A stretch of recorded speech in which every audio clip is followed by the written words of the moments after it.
आज आम्ही तहसीलदार मॅडम यांच्याकडे डिगंची वाळूविषयी मानगंगा नदीपात्राच्या वडा मानगंगा नदीपात्र व वडा या दोन्ही ठिकाणी बेकायदेशीर वाळूचा उपसा चालू आहे. याच्याबद्दल निवेदन देण्यासाठी आम्ही आलेलो आहे. आम्ही तहसीलदार मॅडमकडे मागणी केलेली आहे की ह्या गोष्टीवर तात्काळ कारवाई व्हावी आणि कडक शासन व्हावे असे आम्ही निवेदन द्यावे मागणी केलेली आहे. याच्या अगोदर शासनाकडून ह्या वाळू चोरी संदर्भात काय प्रयत्न झाले होते का? नाही, काही म्हणजे आम्हाला तर ठोस कारवाई काही दिसली नाही याच्या आधी.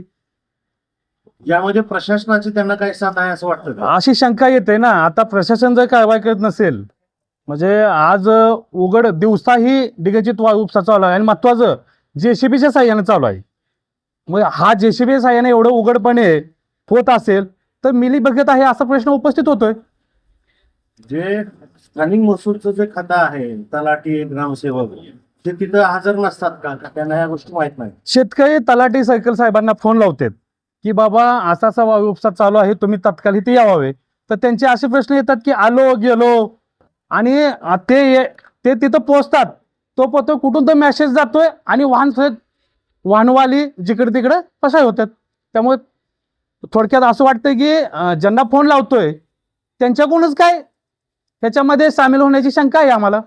मॅडमने काय आपल्याला आश्वासन दिलं?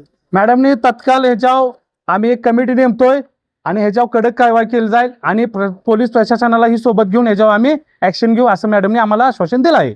भूमिका काय राहील आपल्याला? तर आपण आज निवेदन दिले, आपल्याला वाटतं ह्याच्यावर तात्काळ कारवाई नाही झाली तर या 15 दिवसात आम्ही